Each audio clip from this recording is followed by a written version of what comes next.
What's up, guys? Welcome back to the channel. My name is Jared DeVries, and this is The Journey, where we journey together towards financial independence. In the last video, we discussed what I believe are the 3 most important lessons from the book Rich Dad, Poor Dad. And though we use the book as a source material for those concepts, remember, they are concepts that are commonly found wherever you go. If you want to be financially independent, if you want to build wealth, they are things that you need to understand. So in today's video, I wanted to go over the different methods that exist for building wealth. There are tons of methods. There are so many. That's why I'd like to start out kind of categorizing those methods. There's a thing called the cash flow quadrants. It's actually brought up in the book Rich Dad, Poor Dad, but you can find it all over the place. And so there's 4 quadrants. The first quadrant is employee, which is self-explanatory, or at least should be, right? It's where you work for somebody else for a paycheck.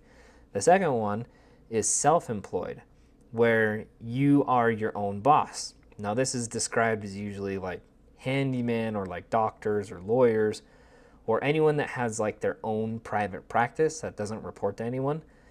And then the third one is business, where you own your own business, you manage your own business, you start your own business. It's business. And the key difference between the self-employed quadrant and the business quadrant is that as a self-employed person, your income stops if you stop working. Whereas in the business quadrant, you may manage the business, but the business will continue to function without you. Meaning, for example, if you are a plumber, right? If you are a self-employed plumber, then you have to go out there and physically fix the broken pipes and the faucets and all that stuff. Whereas if you manage a company of plumbers, you have to work to manage the company, obviously, but you don't actually have to go out and fix the faucets, right? If you are not there, the business will continue to function, right? So that's kind of the key difference there. Hope that's not confusing. Maybe it's a little bit confusing. And then the fourth quadrant is investing, right? So people who invest, and there's a lot of things you can invest in, right? Obviously like stocks, bonds, there's different kinds of trading like options trading, there's crypto, there's a whole bunch of things, right? So each quadrant has their own pros and cons, but namely the key thing that you want to be concerned with is which quadrant is going to give me control over time and money. Because it's not enough just to make lots of money, because you can have all the money in the world, but if you have no time, it doesn't mean anything. It's no good to you. Not really anyways. The problem with the first quadrant with being employed or being self-employed is that you can work more for more money, but you give up more time, right? And the more money you want, the more time you lose.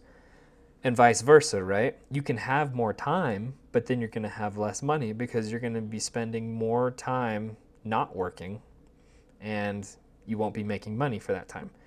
So the key is to have control over both.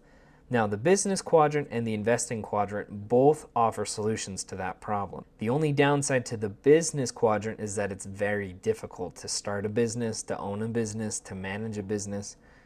And there are people out there that are really good at it and are just really driven to do that sort of thing. And if you're one of those people, then go for it, kudos to you. But personally for me, I'm not really in a situation that permits me to like create a business, at least not in any sort of large scale.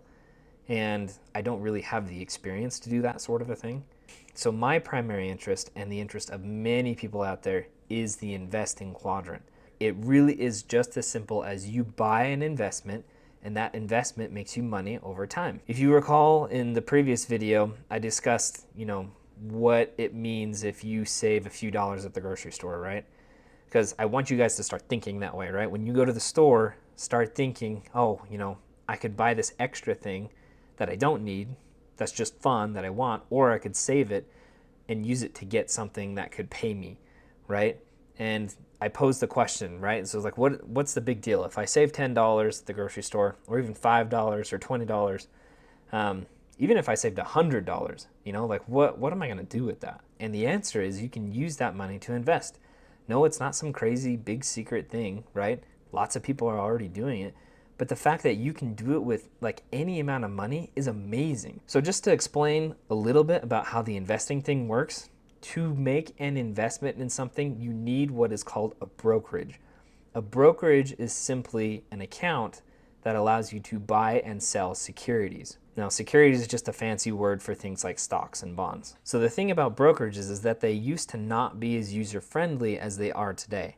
So for example, back before the year 2013, most brokerages would charge you fees for anything and everything you did using them. Anytime you bought an investment, anytime you sold an investment, you would have to pay a fee for those. But then something revolutionary happened. Out came this new application called Robinhood. And if you haven't heard of Robinhood, it's this mobile app that you can download on your phone, and you can sign up for free and you can start buying stocks. And the amazing thing about it is that there are no fees. You can buy as many stocks as you want, you can sell as many stocks as you want, and you never have to pay a fee. You can also do options trading. You can do a number of things on there, and it's awesome. Now, the thing about Robinhood is that it was largely responsible for pressuring the other brokerages and making it so that they had to, in turn, drop their fees so that they could stay in business. What's more is that Robinhood is very user-friendly. It's very simple to use. And over the years, since Robinhood came out in 2013, there have been other apps that have come out as well, other brokerages that you can also download for free. And many of them have sought to improve what Robinhood started. So my advice to you is, if you want to start buying assets, if you want to start getting investments that pay you, get an app, get a brokerage app, and sign up, make an account, and start learning how to invest. Now, we're going to discuss the different types of investing on this channel, but for now, if you don't have a brokerage account for any sort of investing, you need to get one. I personally still use Robinhood. If you've heard things about them in the news that you don't like, there are alternate options to Robinhood. In fact, I just downloaded a new one that's called Public that just came out a few years ago. And it's supposed to offer more information about investing with regard to the specific investments that you are purchasing. And that sounds pretty cool. Robinhood doesn't really offer a lot of information in that area. Other apps that you can get include Webull. I used to have Webull for a time, and it's also very nice. It's not quite as user-friendly in my opinion, but it's also free. So all you need to do is go find one of those. And honestly, I would recommend one of those three, either Robinhood, Webull, or Public. Now, once you have one of those apps, you do have to sign up for an account, and you will have to use your personal information because it is like a bank account. And don't be freaked out. This is normal. So be prepared to offer your social security number, your bank account information, and then to make a couple of transactions to verify that your bank account is real. And as soon as that verification is done, you can deposit money into the app and you can start buying investments. So here's the thing, guys. The beauty of these apps, the beauty of these brokerages is that you can start with any amount of money. You can literally start with $1 and you can buy an investment. And that may only be a tiny piece of one, right?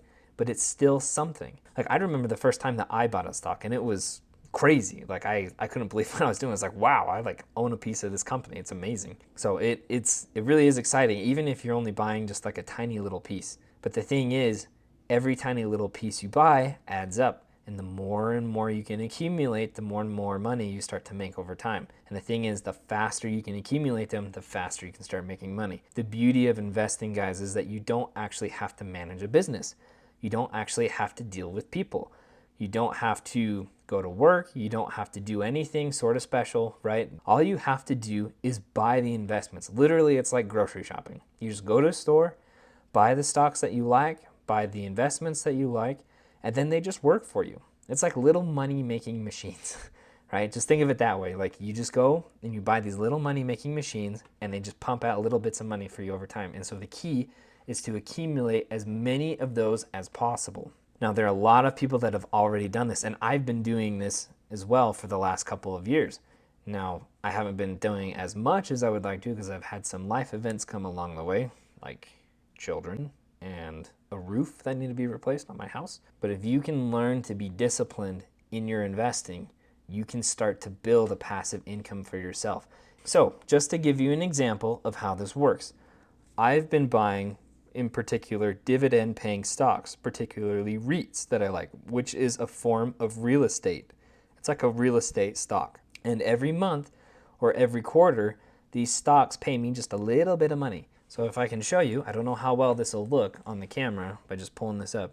You can kind of see right here, I don't have that much money invested right now, But you can see over the past year, it's steadily gone up. Right now I'm in a little bit of a dip, but overall I'm up what? 22%, right? So I've made $36 over the last year. And I started with like 160 bucks. And this thing has started popping over the $200 mark over the last few weeks, right? And again, like right now I am in a little bit of a dip currently, but for every dip, it always continues to go up slowly, right? So just imagine this multiplied on a much larger scale. The more you can buy, the more money you'll make. And the thing is, if ever you need the money back, you can just sell the stocks and you can get your money back. Like, it's not a big deal. So currently, guys, like, again, I am working on getting myself into a situation where I can just invest as much as I possibly can into this. And I'm going to be sharing exactly what I'm investing into. And you guys are welcome to join me, make your own stock picks. But the bottom line is this, okay? If you want to become an investor, you have to get a brokerage account. If you don't have one, I recommend getting one of the mobile-friendly brokerages accounts. Once you have an account, you can start investing. And we are going to be going over the various kinds of stocks that are out there, such as dividend-paying stocks, growth stocks, mutual funds, index funds, ETFs, options, bonds, all those kinds of things, and hopefully help you start to understand a little bit better of what it is that you can buy, and hopefully give you some ideas as to what you would like to buy. So that's basically it for this video, guys. Hope that makes sense to you. Hope that is interesting to you, right? Like the fact that you can take any amount of money that you save on any given day and you can go and buy stocks with it instead, things that will actually pay you over time. It's an amazing thing. Thanks for watching. We'll see you in the next video. Until then, take care, stay safe, guys. See ya.